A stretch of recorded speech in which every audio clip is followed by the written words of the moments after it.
बिस्मिल्लाहिर्रहमानिर्रहीम। अच्छा भाई, हमारी कहानियाँ कौन सी चल रही थी?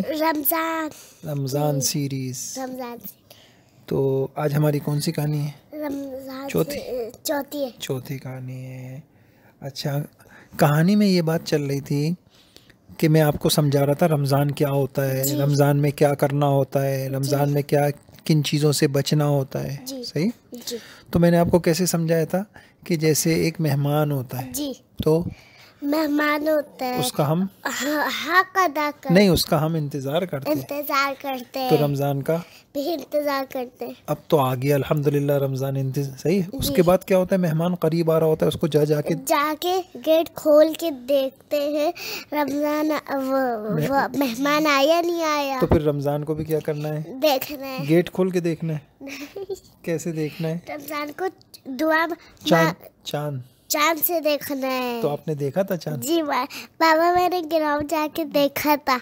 है तो जैसे मैंने आपको बताया था वैसा ही था ना जी। और लोग भी देख रहे होंगे। जी, एक अंकल थे, उनको नजर नहीं आ रहा था ना, तो भैया ने दिखा दिया था उनको। हाँ, तो वो बाल तो नहीं देख रहे थे वो?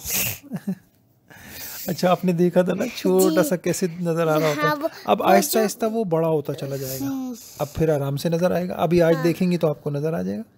बाबा, वो जो मीनार था ना, वो जो बड़ा सा मीनार था ना, उसके बराबर में एक पौधा था, उसमें ना वो छोटा सा बारीक सा बना हुआ था, यूं करके गोल शेप का था। अच्छा, फिर आपने चांद देखने की जो दुआ वो पढ़ी? जी, वो पढ़ ली थी मैंने, वहीं पे पढ़ ली। माशाल्लाह। अच्छा, अब तो रमज़ान आ गया। अब हमें क्या करना है काम? रमज़ान का जैसे मेहमान का हक अदा करना। तो रमज़ान का भी क्या करना है? हक अदा करना। तो रमज़ान के कितने हक हैं? 3। नंबर 1 रोज़ा रखना, तरावी पढ़ना, गुनाहों से बचना। माशाल्लाह। तो अब आपने ये सारे काम शुरू कर दिए होंगे? जी। शुरू कर दिए आपने? जी। रोज़ा भी रखना शुरू कर दिया आपने? जी। कहाँ रखा है रोज़ा? आज नहीं रखा था, खाली। अच्छा, चलें, आप छोटी हैं ना, आप ऐसा करें, दिन में हम तो एक रोज़ा रखते हैं। हाँ। आप दिन में बहुत सारे रख लिया करें। क्यों? मसलन सुबह उठी आप, हाँ, नाश्ता कर लिया, वो आपकी सहरी हो गई। सही है। फिर जब आपने दोबारा खाना खाया, वो आपकी अफ्तारी हो गई। जब भी खाओ मेरी अफ्तारी। और फिर दोबारा सहरी हो गई, अफ्तारी। तो दिन में कितने रोजे रखेंगे आप? बहुत सारे रख लूंगी। वाह, अच्छा। 3 रख लूंगी। और तरावी तो पढ़ सकती हैं? जी, तरावी पढ़ लूंगी, थक जाती हूँ तो बैठ के भी पढ़ लेती हूँ। सही है। और गुनाहों से जो बचना था? जी, वो भी करती हूँ, गुनाहों से भी बचती हूँ। लड़ाई नहीं, किसी से लड़ना नहीं है, नहीं, अम्मी अब्बू को तंग नहीं करना। सही है जी। अच्छा, फिर मैंने आपको एक हदीस भी सुनाई थी। अब एक और बात सुनाता हूँ। हमारे नबी ने कहा, जो शख्स रमज़ान में गलत बातें नहीं छोड़ रहा, जी, यानी रोज़ा तो रख रहा है, जी, तरावी भी पढ़ रहा है और कुरान भी पढ़ रहा है, लेकिन क्या कर रहा है? अम्मी अब्बू को भी तंग कर रहा है। सही है। चीख चीख के बोल रहा है। हाँ। और बदतमीजी से बातें कर रहा है, जी, बड़ों से, जी, बहन भाइयों से लड़ रहा है, जी। अच्छा, और गंदे काम भी नहीं छोड़ रहा। हाँ। मोबाइल में देख रहे हैं, गेम देख रहे हैं, गंदी चीज़ें देख रहे हैं। पापा, गेम भी नहीं देखना चाहिए? हाँ, नहीं देखना चाहिए। तो हमारे नबी ने कहा, जो शख्स गलत बातें नहीं छोड़ रहा, गलत काम नहीं छोड़ रहा, गलत काम छोड़ नहीं रहा, हाँ, मतलब अल्लाह यानी गलत काम नहीं करने चाहिए ना, वो कर रहा है। अच्छा, सही है। तो हमारे नबी ने कहा, अल्लाह ताला को कोई ज़रूरत नहीं है कि वो खाना छोड़ दे, पीना छोड़ दे। जी। खाली खाना पीना थोड़ी छोड़ना होता है। हाँ। क्या छोड़ना होता है उसके साथ? उसके साथ कुछ गुनाह भी छोड़ना होता है। हाँ, खाली रोज़ा तो रख लिया, रोज़ा रख के तो खाना छोड़ दिया। हाँ। और पीना भी छोड़ दिया। हाँ। लेकिन साथ साथ हुजूर हमारे नबी ने कहा, भाई जो गलत बात नहीं छोड़ रहा, गलत काम नहीं छोड़ रहा, अल्लाह पाक को कोई उसकी ज़रूरत नहीं है कि वो खाना छोड़ दे, पीना छोड़ दे। खाने पीने के साथ सबसे बड़ी बात, गुनाह तो छोड़े। जी। सही है जी। फिर हमारे नबी ने ना एक अजीब मिसाल दी, बता दूं आपको? जी। हमारे नबी ने कहा कि रोज़ा आदमी के लिए ढाल है।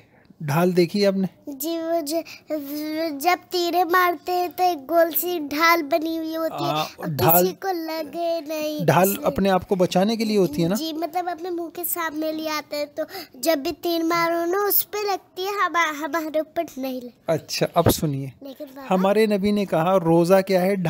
यूँ समझिए आप, जैसे रोज़ा जो हम रखते हैं ना, वो ढाल है। किस चीज से ढाल है? जहन्नुम की आग से। जी नहीं समझी? आम तौर पे तो ढाल किस लिए होती है? कोई आदमी आपको तलवार मारे तो अपने आप को बचा ले, कोई तीर मारे तो बचा ले। तो रोज यूं समझिए, हमारे नबी ने मिसाल दी कि यूं समझो जो रोज़ा रखेगा ना, गोया उसके पास एक ढाल होगी, जहन्नुम की आग आएगी ना, तो रोज़ा उसको बचा लेगा। समझिए? बाबा मैं आपसे पूछी थी, ढाल छोटा सा बना हुआ होता है ना, वो तो खाली मुंह के बचाने का होता है, तो बाबा जिस्म पे तो लग सकती है? नहीं, वो तो यूं आदमी हाथ में पकड़ के ना, कोई भी चीज़ आती है यूं सामने कर देता है, यूं कर देता है, यूं कर देता है। इसलिए मुंह के सामने आएगी तो मुंह के सामने कर देगा, सीने के पर कोई मारेगा तो यहाँ पे सामने कर देगा। अच्छा, सही है? सही। तो रोज़ा भी क्या है? ढाल है। लेकिन समझ गए जी? जो आप, जैसे एक आदमी ने रोज़ा रखा तो यूं समझिए अल्लाह पाक ने जहन्नुम, उसकी गुनाह की वजह से उसके पास जहन्नुम की आग आ रही थी, उसने रोज़ा रखा। तो रोज़े ने उस आग को रोक लिया। सही है? तो इंसान को रोज़े रखना चाहिए। सही। लेकिन हमारे नबी ने कहा जब तक के रोज़ा ढाल उस वक्त बनता है जब तक के अपनी ढाल को आदमी झूठ से, गीबत से फाड़ ना दे। मतलब अगर एक आदमी की ढाल है लेकिन ढाल बीच में से फटी हुई है, टूटी हुई है, तो कोई मारेगा तो अंदर से लग जाएगी ना। तो अब हमने रोज़ा रखा ना, तो हमारी एक ढाल बन गई, लेकिन हमने खुदा न खास्ता हमने गीबत कर ली, बदतमीज़ी कर ली, तो यूं समझो वो रोज़े की ढाल बीच में से फट जाएगी। तो अब बीच में से जहन्नुम की आग आ जाएगी। तो अब हमारे नबी ने हमें समझाया कि भाई अगर तुमको जहन्नुम की आग से बचना है तो क्या करो? रोज़ा रखो। जब तुम रोज़ा रखोगे तो फिर वो ढाल बन जाएगी।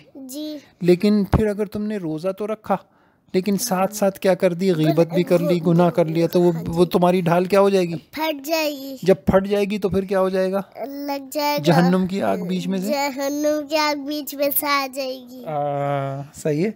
इससे भी हमारे नबी ने हमें ये समझाया कि आदमी को क्या नहीं करना चाहिए? गुनाह नहीं करना चाहिए।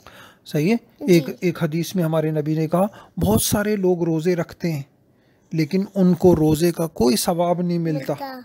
सही है जी। बस यूं है कि भूखे प्यासे रहे वो जी। तो ये कौन लोग होते हैं? गंदे लोग होते हैं जो रोज़ा रख के क्या करते हैं? रोज़ा रखते हैं, गुनाह भी करते हैं साथ में। सही है। रोज़ा रखे, तरावी पढ़े, जिक्र करे, जो भी करे, लेकिन पीछे से साथ में गुनाह भी करते हैं। ऐसा नहीं करना चाहिए जी। अल्लाह ताला हमें तौफीक अता फरमाए। जी। अच्छा, अब हमने आपको एक बात तो समझा दी कि मेहमान की बात हमने समझा दी। जब मेहमान आता है तो उसके हुकूक का ख्याल करना पड़ता है। लेकिन अब एक बात और है, अगली बात, सिर्फ मेहमान को ये थोड़ी, अब आपके यहाँ कोई मेहमान आया, आपने उसके सामने सिर्फ दाल रोटी रखेंगी?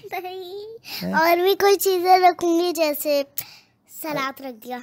खाली दाल तो नहीं रखते ना, मेहमान को तो अच्छी अच्छी चीजें खिलाते हैं ना, जैसे पुलाव, बिरयानी, पुलाव, बिरयानी, चावल। अच्छा, खैर। तो अब रमज़ान में रोज़ा, तरावी और क्या चीज़? गुनाह। ये तो हक है, ये तो करना ही करना है। इसके अलावा क्या करना है हमको? रोज़ा, तरावी और गुनाह नहीं करना। ये तो हो गया। इसके अलावा हमें क्या करना है? रोज़ा, तरावी। अब सुनिए, याद रखिए, गिनिए। नंबर 1 नफले पढ़नी है। जी। क्या पढ़नी है? नफले पढ़नी। नंबर 2 जिक्र करना है, तिलावत करनी है, दुआ करनी है। बोलिए। जिक्र, तिलावत, दुआ। सही है जी। नंबर 3 सदका, खैरात। जी बाबा, मैंने ना सबके के एक छोटा सा बोगी बनाया, आपने देखा था ना, छोटा सा। सही है जी। और अगर अल्लाह किसी को तौफीक दे, उम्रा करना है जी। और अपने जो इंसान के घर, जो इंसान के मातहत होते हैं ना, मासी है, ड्राइवर है, चौकीदार है, तो सबका ख्याल करना है जी। और एक काम और करना है, आखिरी अशरा जब होगा उसमें एतकाफ़ करना है, शब क़दर की रातों में जाग कर इबादत करनी है जी। सही है जी। कुछ समझ आ गया जी। तो रमज़ान का हक़ तो 3 था। रोज़ा, तरावी, गुनाहों से बचना। अब और मज़ीद जैसे मेहमान को तो हम सिर्फ ये तो नहीं कहते रोटी चावल खिला के बोलते हैं भाई जाओ, हम कहते हैं ये भी खाइए, मीठा भी खाइए, ये भी खाइए। तो रमज़ान में भी हमको बहुत सारे काम करने हैं। क्या करना है? नफिले पढ़नी है, जिक्र करना है, तिलावत और कुरान, दुआ कुरान और सदका और जो उम्रा हज नहीं होता रमज़ान में बाबा हज। चले मैं ईद अभी जब अल्लाह पाक ने चाहा ईद हो जाएगी ना, हाँ। फिर मैं आपको हज की सीरीज हज बताऊंगा, हज क्या होता है, कैसे ये वाली जो ईद आने वाली है ना अभी ईद, तो ना उसमें आप ना हम ना ईद की एक कहानी शुरू करेंगे। अच्छा इंशाल्लाह। सही है। अभी रमज़ान की कहानियाँ तो पूरी होने दें, आपको अभी से ईद की कहानियाँ शुरू हो गई। मुझे समझ आ गया आप क्यों कह रही हैं। आपको ईद के कपड़े पहनने होंगे। चले अच्छा सुनिए, तो अब अगली बात सुनिए। अब बहुत अहम बात है, अब ज़रा सुनिएगा। ये इतनी सारी चीज़ें हैं, रोज़ा 1, तरावी 2, सही है, नफलें 3, ज़िक्र 4, तिलावत 5, दुआ 6, सदका खैरात 7, उम्रा 8, अपने मातहतों का ख्याल करना 9, एतकाफ़ 10, शब क़दर 11। इतनी सारी चीज़ें, ये सब कौन करेगा? वो अब गौर से सुनिएगा, ये सब सारे काम वो करेगा जिसके पास वक्त हो ना जी। क्या हो? जैसे हमारे पास सब चीज़ों का वक्त हो तो हम करेंगे। अगर किसी के पास वक्त ही नहीं तो कैसे करेगा? एक बात। घर में बैठे। दूसरी बात, शौक भी हो, वक्त भी है, फारिग भी है, लेकिन उसको दिल ही नहीं चाह रहा। हाँ। दूसरी बात मैंने क्या कहा? शौक भी हो। नंबर 3। तीसरी बात, उसको करने का तरीका भी आता हो जी। बोलिए, ये गौर से सुनिए।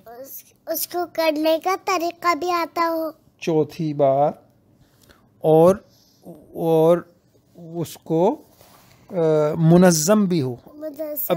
अभी समझाऊंगा। सारे कामों को तरीके से तरतीब भी आती हो जी। तरीका भी आता हो और तरतीब से नहीं समझे, बेतरतीबी से तो काम खराब हो जाते हैं ना जी। अब मैंने जो आपको रमज़ान की कहानी सुनाई कि रमज़ान का ख्याल करना है, उसमें ये सारे काम करने हैं, तो कौन करेगा ये काम? नंबर 1, उसके पास क्या हो? वक्त हो। नंबर 2, उसको शौक हो। नंबर 3, उसको तरीका भी आता हो। और नंबर 4, उसको तरतीब से करना भी आता हो। तरतीब से उसको करना भी आता हो। ये बातें याद रखिएगा। अब कल मैं आपको ना फिर एक एक करके बताऊंगा कि वक्त कैसे, वक्त का क्या मतलब, शौक का क्या मतलब, और फिर मैं आपकी ना एक कॉपी बनाऊंगा रमज़ान मैनेजमेंट के एतबार से ना, एक किताब बनाऊंगा आपकी, उसमें आपके सारे काम मुनज़्ज़म कर दूंगा। आप सुबह उठ के क्या करेंगे? वही एक किताब है ना मेरी, रमज़ान कैसे गुजारें, वो मैं आपके नाम से बनाएंगे और उसमें सारी तरतीब बनाएंगे आपकी। आप दुआ कब मांगेंगी, सुबह कब उठेंगी कब, और किस वक्त आप जो है वो तरावी पढ़ेंगी, किस वक्त आप जो है दीन सीखेंगी, वो सारी तरतीब मैं आपकी बना दूंगा इंशाल्लाह। ठीक है? ठीक है। और फिर उस तरतीब से आप अपना रमज़ान गुजारिएगा। सही है? ठीक है। अल्लाह ताला अमल की तौफीक अता फरमाए।